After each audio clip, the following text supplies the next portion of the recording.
welcome to another episode of the Keep Making Podcast. Today on the podcast we have Keith Lackner. We're actually in Keith's shop. We're down in Dwight, Illinois. I almost forgot where we were for a brief second because it's been kind of a long day. We've been here all day casting a really unique piece. He's been doing some experiments. If you can see this on camera, there's different bowls up here that he's casted, turned, polished, and then rebent. After heating it up. So Keith is he's not a craftsman. He's actually an artist. So he's been doing this. You've been a woodturner for 20 years? 10 years. 10 years, sorry. But I've been a woodworker for 20 years. There it is. So I had it backwards. Yeah, I made that change. I still do some flat work. I still have some clients around town, that want something from me. And I still do some flat work. I'm pretty picky about the flat work I do, though. Right. If it's something that intrigues me a little bit, or it's challenging and that'd be really cool, or hey, I get to sculpt, or I get to, I did a bar for friends of ours in Coal City, and I used Alumilite Amazing Clear for the top. Nice. And I believe it was his father passed away and left him all these old coins. Oh, and did you encase them? I encased them all the way around. There you go. And that's then, what it's there for. Yeah, we had an idea of what to do with. We had so many that was left over, and I said, well, what about a medallion in the center out of the coins? So she sat down and she came to me about a week later, and she had it kind of all drawn out, and she has this really cool medallion. And I sat there with a Forstner bit and drilled every hole for every different size. I had it all figured out what size. And we've got all these coins that wrapped all the way around it. And then I carved the edge to make this 3-inch thick slab look like it was a piece of marble rock all the way around it. So I carved it all the way around. Then I went in and torched it, the edge of it, and then I did the full cast on top of it. That's so fun. Yeah, and it turned. But see, stuff like that I love doing. I know. That's a very unique application. You're not just building a workbench. No. Yeah, it's like somebody didn't say, hey, how about a spice rack? You're like, I'm good. Yeah, grab a couple 2x4s. No, I would turn that down. It's not, for me. I've made shuffleboard tables, and a friend of mine, Scotty, that comes over and helps me out from time to time. He's got we made a Murphy bookcase. Oh, really? Yes. So it's got a magnet and set up, so it's a bookcase, and you just walk right behind the bookcase, you slide it out, and there's a hidden room in the back. There you go. Yeah, I'm not telling you where he lives, though. Nice. Yeah. We actually just did that so he could hide all the cables from his TVs and everything, so it's got a very good, clean look to it. That's cool. So that's very cool. It's not really deep back there, but yeah, we did it so we could hide everything. But yeah, stuff like that. I definitely love the challenge of building things, especially things that nobody's done before. Right. That's what really, really challenges me. Nice. For those of you that are listening, I'm going to go ahead and ask Keith some more questions when it comes to his time here and what he's been up to over the last 7 years in his journey with resin and wood, and his journey as an artist. But also, I'm really curious about your relationship in general with specifically Alumilite Clear Slow, because from what you are the person, like we've talked about a few times now, that just jumped in head first and tested the product beyond its limits from the jump. Yes. So, one, how is the Alumilite Clear Slow stacked up against, say, other things? 'Cause I'm sure you're a tester, obviously. We just talked about it from carbide tips perspective. You test things out there to see what's out, and because Alumilite Clear Slow isn't a cheap product. No, it's not. And a lot of people, when we recommend that over, say, Amazing Clearcast for their application that they're doing, they're like, well, are you just trying to charge us more or something like that? And the reality is, it really is for certain applications. It is. And it is we would put it up against any other product on the market for certain applications. Yes. Especially when you look at the work that Keith is doing, clearly it is the right product. Yes, for absolutely. what's out there. But I'm really curious about, from a problem solution standpoint, what has Alumilite Clear helped you with or not helped you with? Yep. So Alumilite Clear, the biggest thing is it is 100% clear. When it dries, it is like a piece of glass. And I could color it and I could buff that thing up to the highest gloss that I personally want. And that's the big thing for me. That was the number one selling point for me was, how well of a shine that thing you could buff that thing up to, I mean, just a mirror. And that was probably the number one thing, and how easy it turned for me. I've turned polyesters and I've turned epoxies and everything. And just to be honest with you, I mean, I don't like it. It's one of the big things is I've told people is I'm pretty much a nose sensitive kind of guy. Smells bother me. They bother me so bad. Like polyester resins. I mean, they have an odor. Hardcore odor. Oh my God, yes. So yeah, I'm not down with that. I'm not down with turning and just smelling that the entire time. A lot of pen blanks that are out there. If I get a customer that calls me and just wants a pen really quick, I admit sometimes it's just quicker for me to go to the Woodcraft and just get a blank, because I don't have that color and I don't want to wait a week to get a certain blue tone or a certain orange or red or yellow. So let's go get a pen blank from Woodcraft. Yeah. And it's not the same. It's not the same. That's when I start smelling. It's like, oh, there it is. Because it's polyester. Yes. There's a lot of polyester ones. Yes. Yeah. And it's like, there it is. There's the smell. And so I'm not keen with that. I love the fact that I could keep Alumilite Clear Slow in the shop.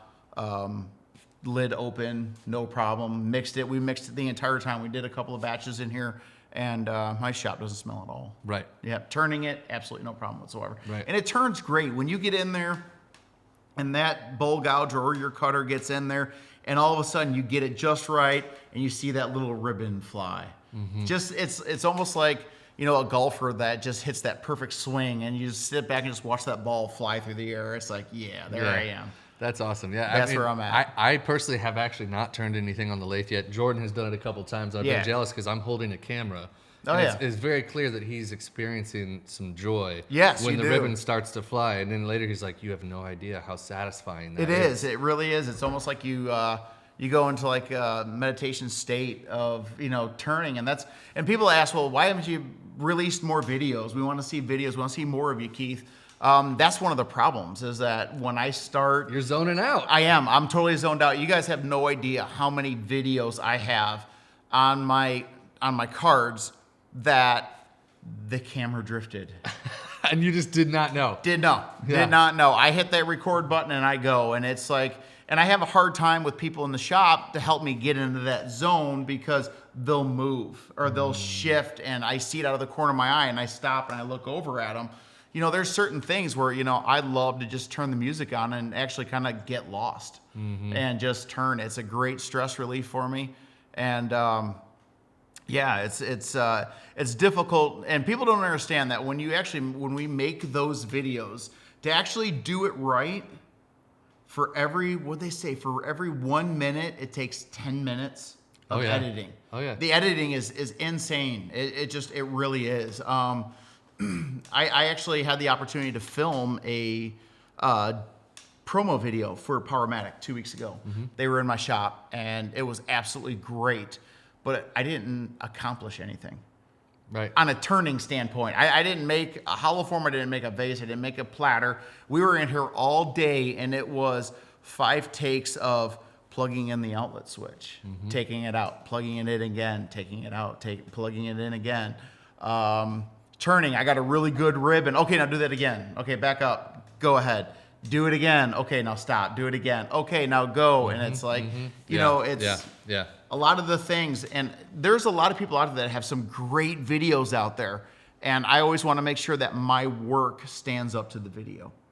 So I don't want to put out a cheap video of my cell phone there, and you can hear the fan in the background and, the dog next door barking or, whatever. I want to put out a really high-end video for everybody so they can really see every aspect of me turning and then polishing and then the finished product and everything. And there's just a couple things that I found is, it literally, the first video that I put out is my pine cone lidded box. And that thing took 4 weeks. It takes a long time. Yes. To make sure that I had every single cut that I wanted. And then when I got done, I had 12 hours of videos to go through. It was so painful. And then I had the voiceovers that I had to do. And then I had to find music to put on it as well. So, people weren't just listening to turning at a high speed, that little ring, you know, to me, I don't want that. I don't, Right. you know. So it was just, to get 9 hours down to 40 minutes was just, that took me a few more weeks of just sitting at the computer and then watching it over and over and over and over again. I'll tell you right now, I bet you I haven't watched that video in 3 years since I posted, and I don't want to ever watch it again. Yep. So you're getting into the part of the process that sometimes people don't find as much joy in. It's very clear that you get lost in your work in the shop. Yes. And we even sometimes experience this with our own, like Jordan, who's our maker and educator that we work with every day. Like, our job is to put these videos out with for a lot of people every single day. But like, even him, who like, this is his job. Yeah. At certain times, he's like, I would just like to make this thing without a camera in my face. Yes. Just because I like just doing this. Yes. And I don't want something to distract me. So yes. I play on both sides of that camp, because I think there's a way, if you found the process, like you get lost in the process of making at a lathe. Yep. Our editor gets lost in the editing process as he's making a video. And that's fine. Like, he could do that. He could do that, right. He could do that all day long. Everybody's different when it comes to the things that they get lost in. And, and sometimes it's like for, because I had somebody filming for me when I did some of the shots. It gets very challenging sometimes trying to make some of these cuts, because you have to put the camera directly in front where you can't even see anything. You're going by feel. And it's like, oh, please, God, do not screw up right now, because I can't see anything right now. Right. Just the last thing you want to do is you get that cut. It's going good. It's going good. It's going good. And then it's like, last thing you want to do is get a catch or get it too aggressive and it grab it or twist it, or, because you can't see. It's all feel at that point. And that's when it's like, to me, that's like, okay, I know. Maybe I'm just a little bit better than I thought I was, because I just did an entire cut without even looking the entire time, with a camera and a bright light in the side of my face, and I did it. Your muscle memory at this point's got to be pretty dialed in. Yeah, that was something that was instilled in me very early by Mike Mahoney. Mike Mahoney just kept telling me, he goes, it's all muscle memory. He's like, you're going to turn these pieces over and over and over and over again. Sooner or later, you're not even going to think about it. Mm-hmm. And that's the way it actually is coming. It's like, I don't even think about it. It's just, so cool. I know the cut. I don't even look at my cutter. I don't look down. I'm actually looking at the top silhouette of the piece when I'm turning it. So really? Yeah, absolutely. You're not looking down at your cutter, making eye contact at your cutter. You're looking further on past. It's almost like driving a car. You're not looking at the end of your hood to see where you're at on the line. You're looking down the street. You're looking down the street. Oh, and it's going to be a lot more fluent. I've never heard it put that way. Yeah, that's cool. That's very cool. So what other parts of the process do you get lost in outside of the turning? Do you ever find, like, are other parts of the shop, like activities in the shop, that you get that lost, or is it just when you're standing at the lathe? No, actually, a lot of my finishing. When I'm finishing and buffing, that's, in my opinion, what people cut short on. Okay. I've seen pieces that look absolutely phenomenal in galleries, and it shows, and then I start getting closer to it, and I'm like, you got to be kidding me. Come on, guy. Yeah, it's like they spent all their time turning, and then when it gets to the finish, it's like they just said, nah, I'm good. And for me, I was, like I said, I always bring up his name. I was trained by David Marks, and his finishes are just on a whole different level. And he taught me early on, spend more time finishing than you do turning. Really? Yes, that's a fact. More time finishing than Yes, absolutely. Okay. Absolutely. We did some finishing today. You saw. Oh, it's incredible. You saw how quick I turned it. Mm-hmm. But you see how long? It was equally as long, if not a little bit longer, finishing. Yeah, because similar to your 3Ps, which I'll ask you about. Yes, again, first you sanded, but you never jumped like a crazy amount of grits. You started really, like 80? Yeah, I started at 80 on that one. You used to go to 80, and then you were like 120, 220, 120, 180, 220, 300, 400, 600, 800, and then I hit it with steel wool. Yep. And then after the steel wool, then I broke out the oil and I oil sanded it. And that was just for the wood part. That's just for the wood. Well, the wood and the resin. Right, you're sanding the wood and the resin, but then the oil is for the wood. Only solely for the wood. Yeah. Yep. And then you added another buffing. That was the Yorkshire grit that I took out, and the Yorkshire grit was specifically for the resin at that point. So yeah, I mean, like, and then I buffed it when it was done. Then I took out the buffing wheel and buffed it. Yes. On the lathe. So this Absolutely. entire process, like, I mean, I saw you turn it. The turning took maybe 10 minutes. Yeah. Yeah, there were like maybe 10 minutes. Yeah. And the rest of it was maybe a half hour. Yeah, absolutely. That's why I tell people and a lot of people will like look at my colors and they're like, your colors are off the hook. They're insane.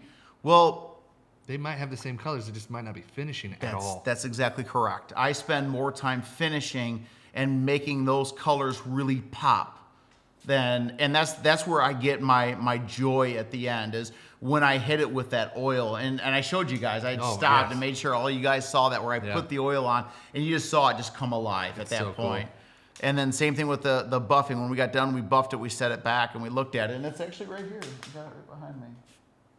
Yeah. So yeah, this is the piece that, we were playing around with. It's a platter. I'm a big fan of turning platters.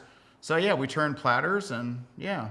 Cool. So will you turn this down? I will. Yeah. I will. What I'm going to do, my next step is I'm going to turn it, put it inside the jaw, expand my jaw. Okay. So I'm going to clamp it that way, and then I'm going to turn the inside of it. That's so cool. Yeah, maybe tomorrow. It honestly is a really cool piece. Watching this process was really awesome. And also, my favorite thing is just how smooth the connections are. So, for those of you that can't see anything because you're listening to the podcast, it's a blue. Is this Australian burl? No, this is big leaf maple. So people ask. I don't know anything about burl. Oh my God, by far, it's big leaf maple. I absolutely love it. And here's the most important thing to me is if you notice my work, it's a lot of maple and a lot of buckeye. Okay. Mesquite and some walnut as well. But I don't go out and try things or do large casts on wood that I don't know and I'm not familiar with. Okay. It finishes different. It moves different. These are things that I know and I'm comfortable with. Mm-hmm. If you look at a lot of artisans out there, wood, bowl guys especially, you notice that they use the same timber every single time. Because they know it. They know it. Absolutely. There's going to be really no surprises to them. I know the best way to finish big leaf maple. I know the best way to finish, some of these woods. I mean, I really do. I know how they're going to react. And plus too, I mean, guys out there, be careful. When you start using these exotics that are out there, make sure you're not allergic to them. You may not even know until you actually go to turn them. Absolutely. 20% of the population is allergic to Coca-Cola, and you don't know until you're around it for the first time. Wow. Yeah, so take a little bit of dust, rub it on your forearm, wait about 20 minutes. If you start to see some discoloration or you start to see it rash up a little bit, do not, under any circumstance, turn it. Yeah, you're going to have a problem. Yes. I mean, you're just aspirating. It's just getting in the air. Yes, absolutely. Yeah. Your body's going to react to it. I know I don't have any issues. Now, I will admit, walnut, I do make sure that I've got just everything running full blast. I've got the mask on and everything. I do have a small issue with walnut, but it's nothing to make me stop turning it. Red cedar does bother me. I can't turn red cedar. Just the aroma cedar. There's no way. Really? Yes. Okay. So yeah, you got to make sure that. I didn't even know that people could be allergic to different kinds of wood. Oh my God. I mean, people could be allergic to anything though, so that's quite clear. Yeah, so. There's a guy that a really good woodturner I know in the UK, and he's actually allergic to all wood dust. Yeah. How does he? What? Yeah, and I think it's phenomenal. Mark Baker, hats off to you, guy. I know you're allergic to it. He runs the. Does he just have everything like wood turning magazine? Dust away? Yeah, no, he wears a full 3M mask and everything that circulates the air inside for him and everything. Yeah. Wow. Yeah, absolutely. Way to go, man. Yeah. Stick with something you love. Yeah, when he told us that in a demo that I went to watch, my mouth just dropped. I'm like, you're a wood turner and you're allergic to dust. Yes, it's like you're hardcore, man. Yeah, you are hardcore. Absolutely. So, can you talk about the 3 Ps? I think this is something that is very useful. I mean, my golden rule. Yeah, your the three golden rule. I actually did a demo, and they're like, you should call it the 3 Ps, not the three golden rules. But they all start with P. That's why we're joking around about calling it the 3 Ps. It's the golden rules of casting with urethane resins. Okay, so the very first one is preparation. Okay. These are the things that actually are the most important thing going into it before you even start turning and anything else. Is you've got your preparation has to be spot on. What I mean by that is make sure that when we get the wood, whatever you're going to cast on, or it doesn't even have to be wood. It could be Pine cones are big. I cast a lot of pine cones. But like people that are like casting any kind of wood. I mean, like even wasted wood is something that's absolutely. really big right now. So you still have to prepare even wasted wood. Yes, absolutely. Anything that holds moisture, you got to get that moisture out of there. For start off, burls. I turn burls 100%. I mean, I absolutely love burls. I just love all the irregular edges on them. I just love. You really don't know what you're going to get into until you start turning it, and then all of a sudden the burl comes alive, just like resin. Resin will come alive as you get into it. So you got to make sure that you get all the bark. If it's a buckeye, there's a really good chance that you're going to have dirt that's up in there. Make sure you get it all out. Clean it, wire brush it, air compressor it off. You definitely cannot ever cast over bark. That's a big thing. Because the resin is going to adhere to the bark and not to the burl. And over time, what's going to happen? The bark's going to always separate from the burl, and then you've got a big gap, and you've got a failure right there. Yep. So make sure that your wood is completely prepped. Then you got to get it in the oven. You've got to get that moisture out. Be careful when you buy woods out there where they say that it's either dry or it's green, and somebody says, "Hey, it's dry." Completely different meaning when you're talking about wood that's ready for, say, to make a table or to make a bowl. Somebody says it's dry, it's perfectly fine for that. That's right around 12%. Make sure that your wood is as close to zero as possible. I mean, especially for resin. Absolutely, absolutely. So you put it in the oven at 220 degrees. Water boils at 212 degrees. So we're going up to 220 degrees. At 220 degrees, you're going to start pulling that moisture out. Unfortunately, I can't tell you how long to keep that wood in there. It's another trial and error thing. It is. It's all wood releases its moisture at different rates. You put it in the oven. It could be at 15%. It could be at 17%. It could be at 9%. I mean, your starting point is never going to be the same. Mm-hmm. So you got to make sure that you get it in the oven. You get all that moisture drawn out of there. So a good rule of thumb is I've got a heat moisture meter, so I plug it in. Most standard moisture meters, they actually don't read under 5%. You'll get like an error code on there, or you'll get bars across it. Yeah. So once I get that on there, I know I'm good, and I'll actually put it back in the oven. I'll leave it in there for about 2 more hours. Oh wow. Yeah. Make sure, just to guarantee I got all that moisture. Have you ever started a fire? One time, and it wasn't me that did it. I had a person reach out to me years ago, asking me, because he was telling me about how he was getting foaming, is what I call it. So if you do a cast and you see it looks like a little foam line that connects to the wood, that means that's the moisture. That is a sure sign that you have moisture. So he was telling me about it, and I said, make sure you put it in at 220 degrees. That was it. That was the message back to him. I made a very, very big mistake. I didn't ask where he was from. The next day, he called me every name under the book and one word that I had never even heard before. And actually, I had to get online and see what that word was. And when I found out that it was a common slang in the UK, jeez, that's when it hit me. I went to his Facebook page and I did a little Facebook stalking. And he was from the UK, so he put it at 220 degrees Celsius. No. Yes. He almost burned his house down. He did. So I reached out to him and I apologized. I'm like, man, I'm so sorry. I did not see that you were in the UK. I did the conversion. I go, at Celsius, this is what you're supposed to be at. He made charcoal really fast. Yeah. Yep.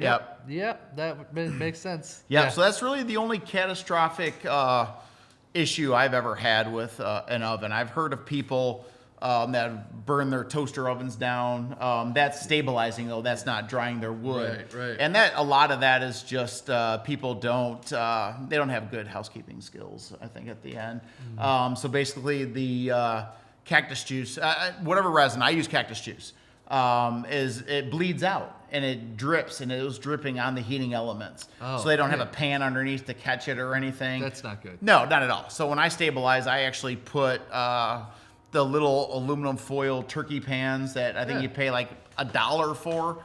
Yeah, I'll put the piece in there and then I'll put it in the oven. Okay. Yeah, so all the residual that bleeds out actually just goes in the pan, so it never goes into the elements of the oven. That's smart. So the only reason why I asked is because we at Alumilite, we really are trying to educate everybody to these processes, because we obviously want you to be as successful with our product as possible, but it does take some practice. It does. And so please don't put the piece in the microwave. Yeah. There is a technique that you could use to dry wood in your microwave. You can, but you have to be on the defrost cycle. So your microwave is actually cycling on, cycling off, cycling on, cycling off. I've had people that have been, and I've seen horror stories of it. People put a piece of wood in for like 20 minutes in the microwave, and it just bursts into flames. And it's actually pretty cool. I've seen videos of it. It is very cool because you can't put it out because it's internally inside burning the wood. Oh my gosh. So yeah, because the way the oven is the microwave is working, it's actually cooking the wood on the inside out. So all of a sudden you start seeing it, and you just gotta take it and throw it in the yard and just be done with it. That's wild. Yes. So that's all the first P. Yes.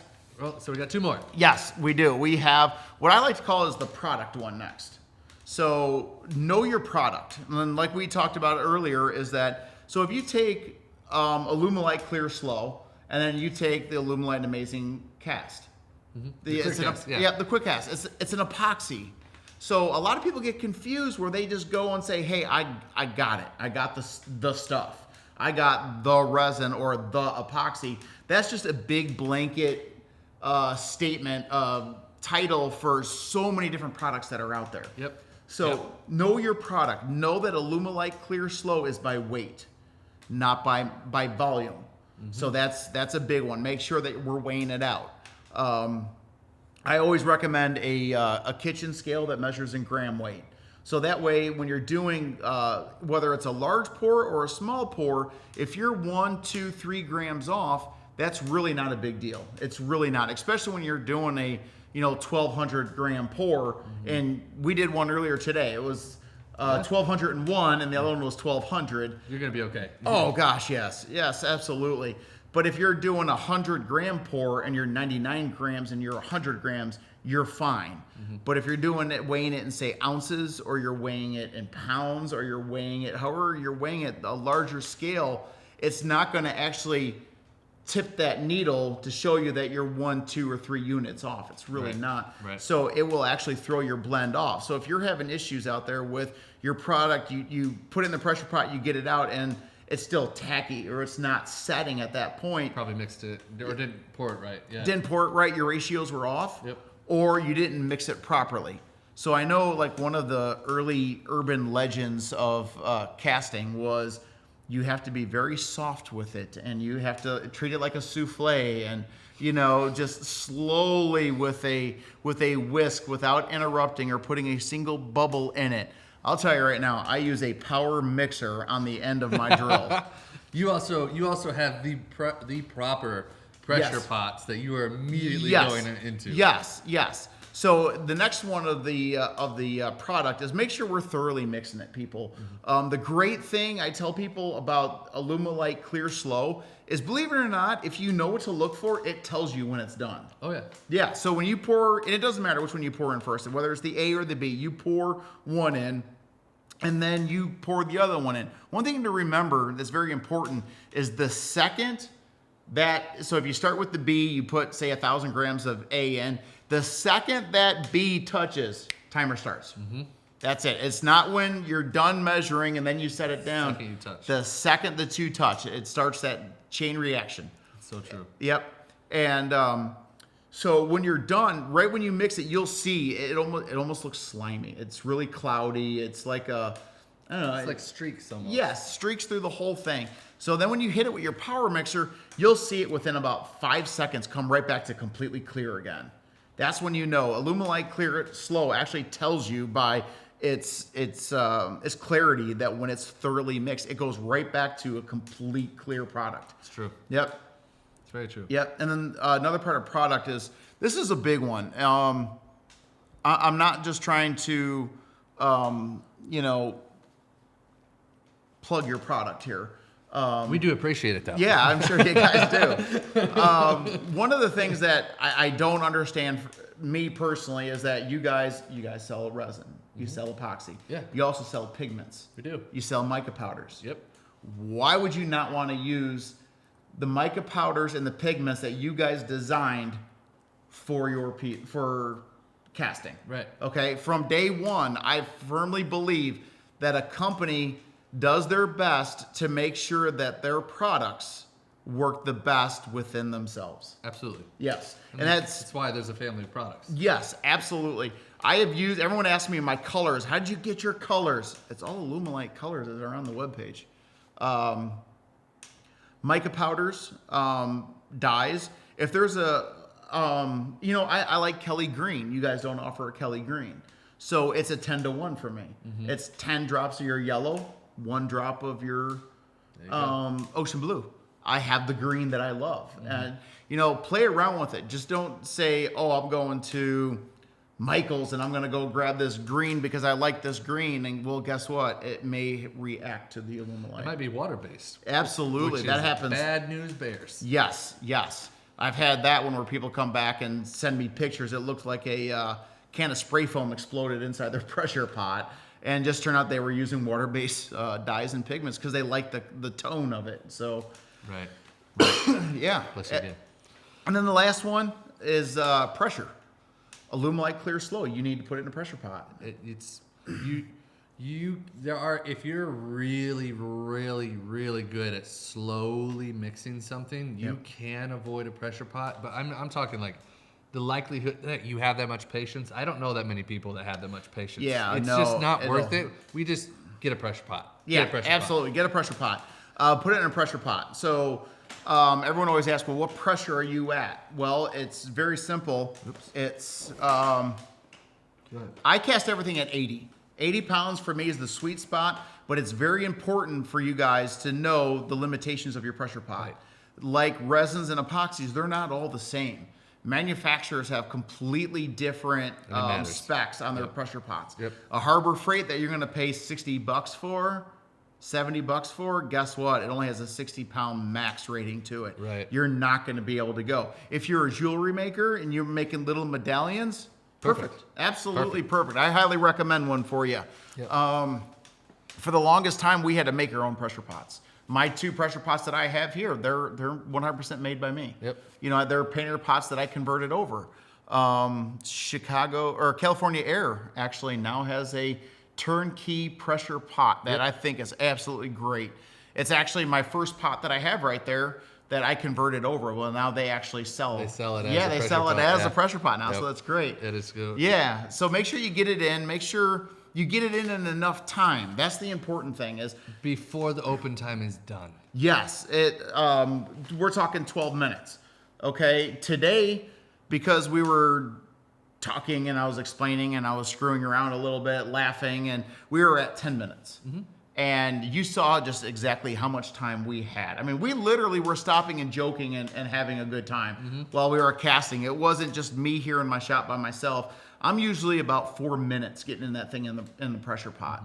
5 minutes at the most. For 2 reasons. One, I cast big pieces. Right. I want to make sure that downward pressure that's coming down on my pieces, being able to get those bubbles that are 9, 10, 12 inches below the surface, okay? I got to make sure I give it enough time in that pressure pot to do that. Right. I tell people if you're mixing your resin and you're falling behind and you start to you'll feel it. The resin starts to get warm. It'll activate. It activates. Exactly. That's exactly what it's doing. Don't pour it. Don't put it on the wood because there's probably a 90% chance you'll fail. You'll have bubbles. And not only are you out the resin, now you're out the wood that you just bought and spend all that time to prep and to stabilize and everything.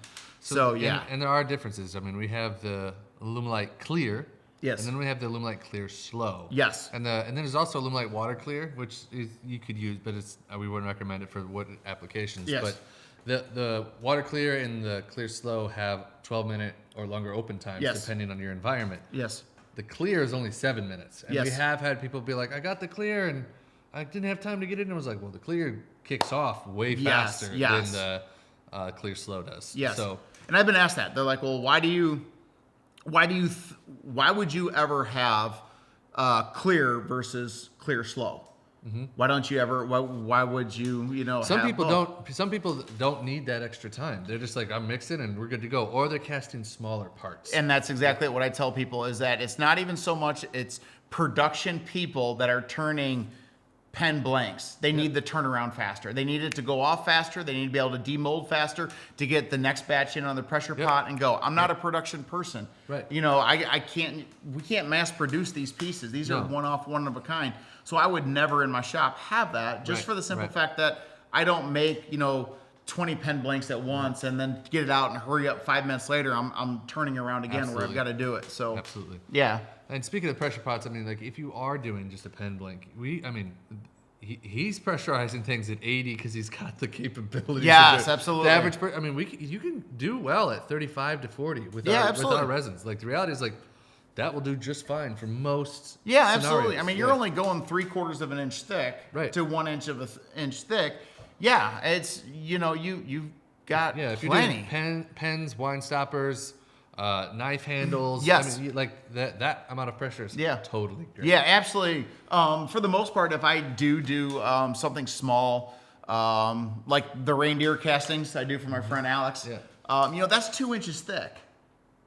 I won't even go above 60. Right. Yeah. Right. There's no reason for me to. Right. So it's not like, why waste the extra air or extra time? I just go to 60, throw the valve, shut it off, and walk away from it. Good to go. We're fine. Yeah. Yeah, absolutely.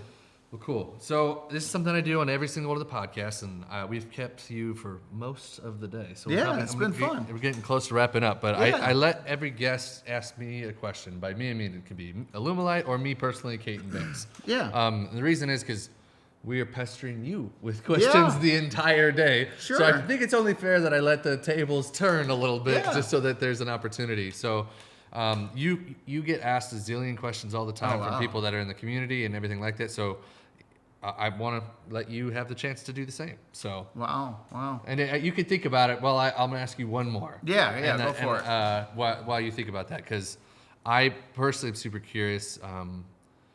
For you personally, what you love about this process so much, and that has a lot more to do with you as a human, because like I'm sitting in front of all this incredible work that you've made, and I'm really blown away. And I'm like, he clearly loves this, but I'm like, why does Keith Lackner love this stuff so much? And like, it can't just be because like I love turning. Mm-hmm. And I was like, there's got to be something more than just I love turning.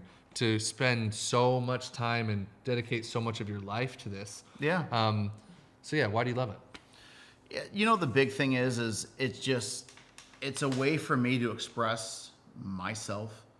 I could put, if I'm feeling, like I could make something out there that honestly right now, nobody else can do. I really believe that. I mean, some of these pieces and these forms and these shapes, you go out there and you see people that cast and they sell blanks. They don't turn them. They can't turn them. They're not skilled enough to turn. Or if they do, they're, the quality of a craftsman. Here, I could design a piece from top to bottom, all the way through, the colors that I want, watch a design that comes from my head, go all the way to completion, and then I'll box them up and I'll take them to an art show. And this happens, and it's a feeling I can't tell you. You have to experience it. You're sitting in your chair in your booth, and a husband and wife come walking by, and the husband is usually regretting the fact that he's there because the wife is walking through all the booths and everything, and walks by and see her just stop. Her mouth gets big. She starts grabbing her husband and pulling into my booth, and just, wow. Yeah. That's all they say is, wow. I've never seen this. Oh my God. Wow. Put that in a box. I'm taking it. Don't care.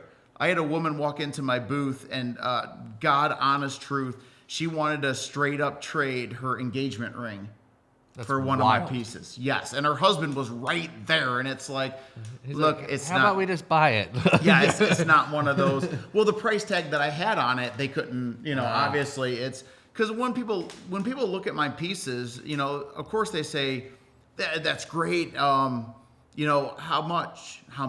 And I tell them, and that's when you know when you're in the right show or not, because you tell people and they're like, oh my God, are you serious? And it's like, yeah. They're like, it's worth it, but no, you're way overpriced here. I mean, I'm not gonna lie, like this guy right here, this is $1,400. This is $1,200, and that's $1,000 right there. The big guy Grasshopper, I have a $10,000 price tag on. It took you 2 years. 2 years to make. 2 years, yes. So to see people that tell me that my work belongs in a museum is what just, it blows my mind. It's like, you know, off and on my whole life, I've gone to museums and I've respected art and looked at art and saw that the look that people have when they see something beautiful, I do the same thing, and now they see that in me, and they see that in my work. That is what really just makes me keep going and going and going. Because there's times where, you know, it's a hard life. It is. I work full time. If I didn't work full time, I probably would never be able to get as far as I could with this. Right. You know, there's times it's both and. You're not just you're not just doing this for a living. No, it's not. You know, I mean, I've rolled up in shows where literally we had enough money in the accounts to get a tank of gas on the way home. And if that doesn't tell you that you love it, right? You know, and you're there for the right reasons.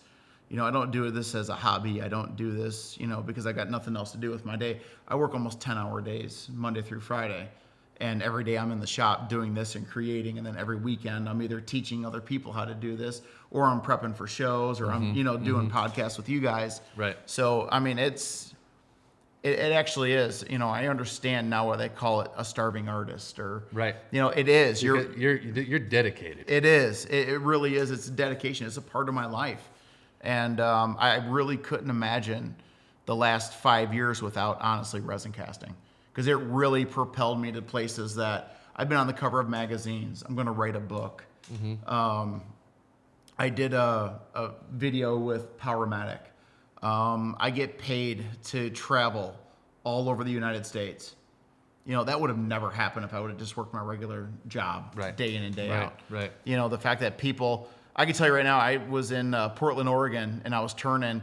And at AAW, everyone has badges, big badges. And if you're international, if you fly in from another country, it says international across the top of it.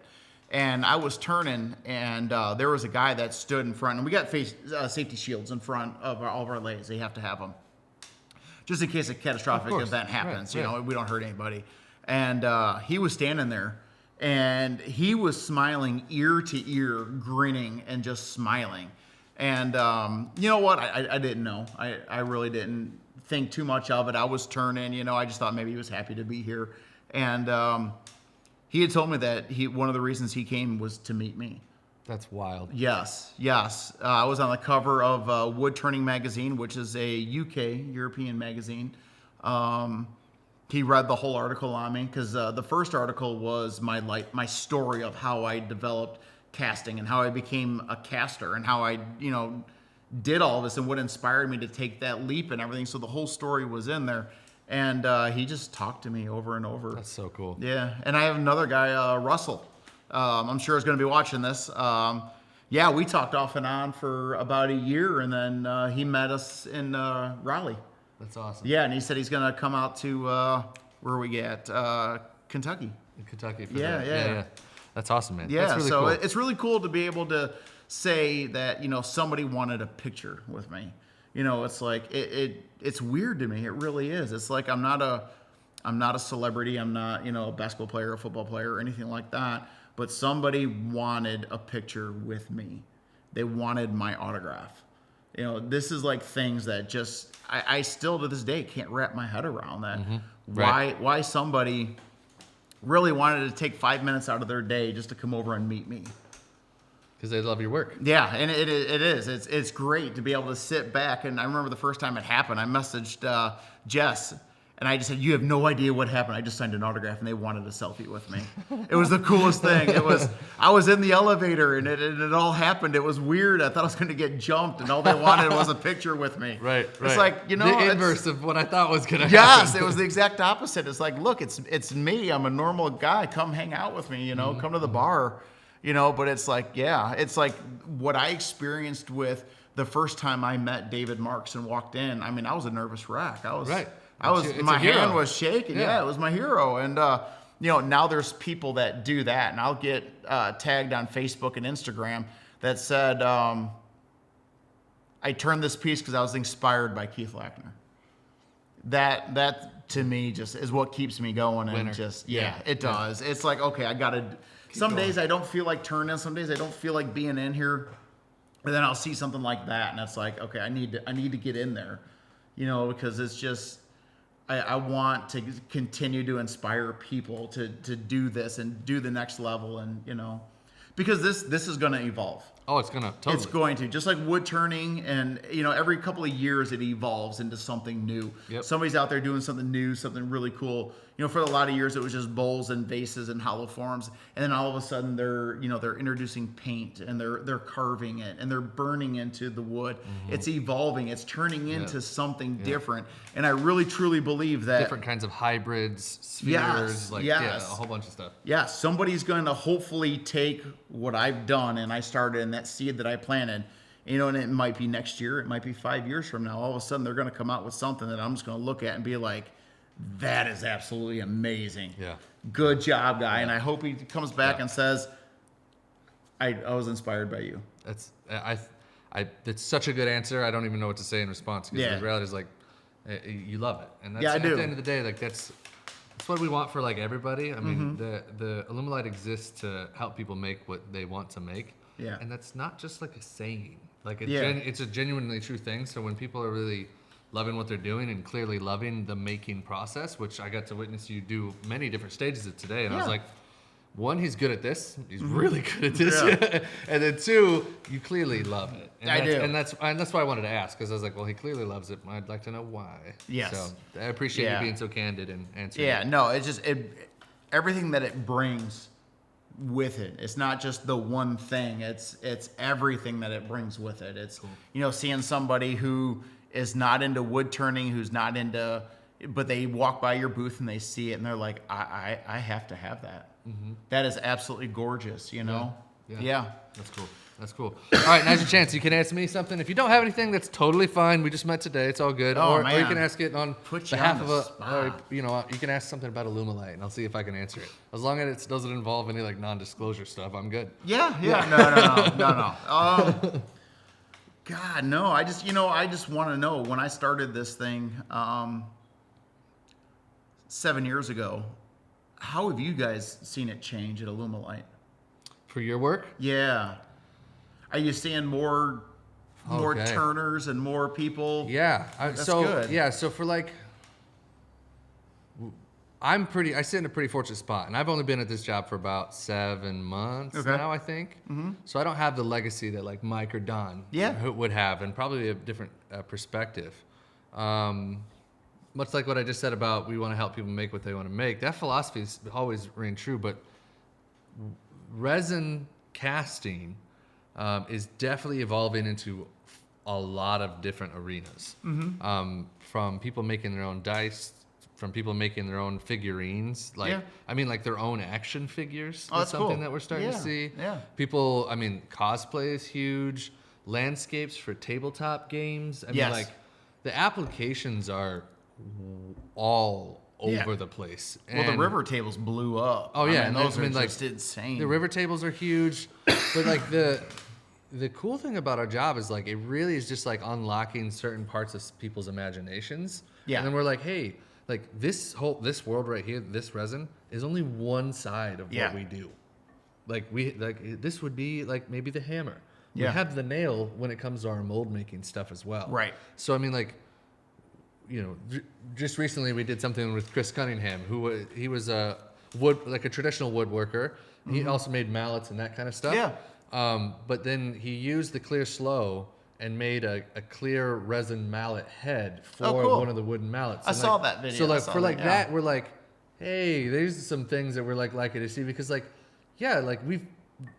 woodworking has been around for centuries. So how can we take these traditional disciplines and add another twist to it, and how could we support people with our products in that way? And so for us, we are seeing like the curve kind of evolving when it comes to like how can we take, like a wooden mallet head and then how could you make resin instead? And that kind of stuff. So people have done like all clear mallets before. And that kind of thing with epoxy. Right. But we're like, well, epoxy works different than our clear slows. It's a urethane resin. So we've seen a lot of that, but the reality is like you're the only one that's still pouring anything this big when it comes to the clear slow.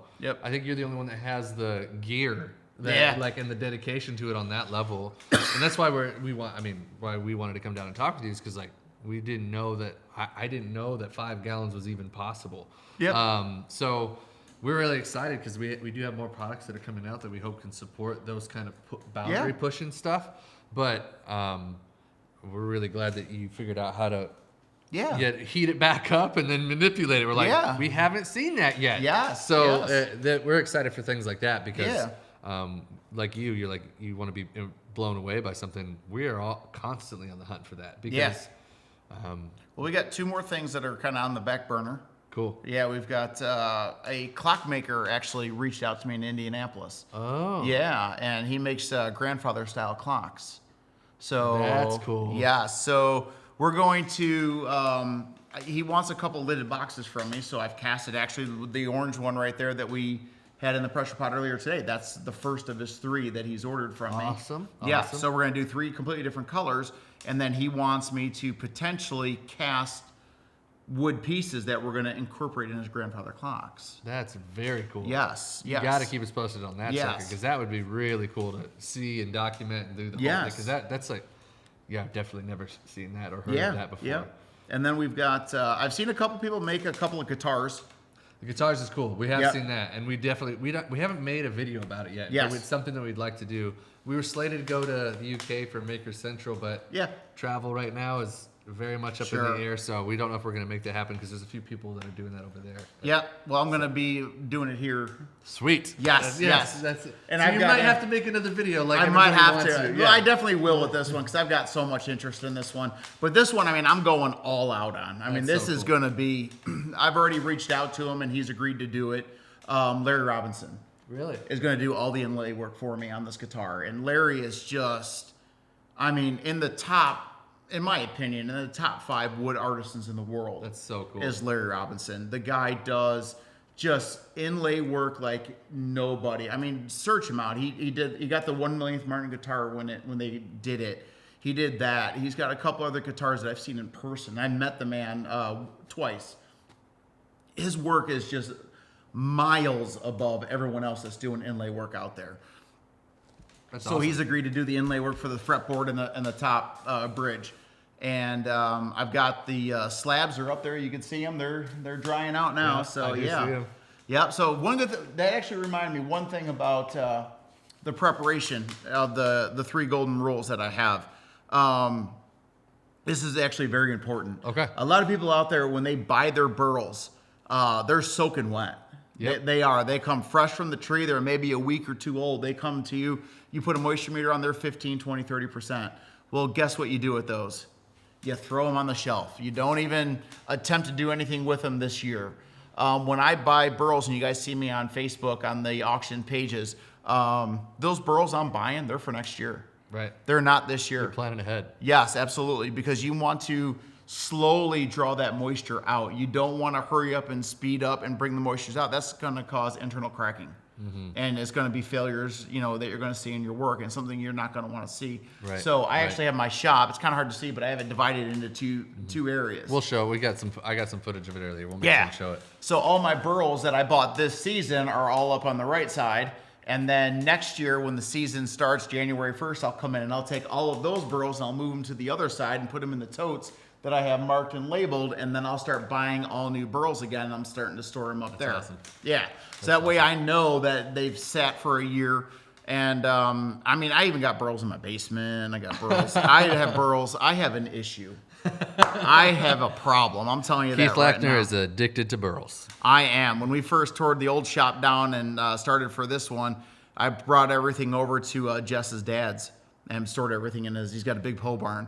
And it took me 3 trips with my Chevy Silverado Just full of burl? Just burls. You're kidding. Nope, that's serious. That's a lot of burl. That is a whole lot of burls. You got to do more castings. Yes, yes, it is. It's a whole lot of burls. Cool. So yeah, so I got the Buckeye burl resting and hanging out. They're going to be ready this year for me to start actually aggressively bringing the moisture level down. Cool. Yeah, and that's going to be a whole thing because I'm going to stabilize them too. Awesome. Yeah, those are going to be huge stabilizations. Yes, they are, and they're also going to be casted. So another custom pressure pot here. You got to figure out a different pressure pot system. Yeah, because the thing that's going to be important to me is I want that high gloss glass look to it. Yeah, that's going to look sick on a guitar. Yes, especially a piece of Buckeye burl that's got all the black tones and the highly figured blondes. So those slabs I have What color up are you there. going to do? Do you know? You're going to come up with a new one. I'm at a little bit of a mix. You know, I mean, my three main colors are all definite. The blue, the Dragonfire, and then my Solar Flare red. Mm-hmm. One of those are definitely going to probably be it, you know. But I've got 3 slabs up there, so I got enough for 3 guitars. Yes. That's exciting. Yes. Sweet. Yes. All right, Keith, I appreciate it. It's now like 6:12. I'm sure that I have texts or missed calls from my wife at this point. Yes, no problem. But I really appreciate taking the time to do this production with us. Excited to show the it was audience a great the day. video. Thanks, guys. And then thanks for being on the podcast. Yeah, man. Thanks. Yeah, thanks.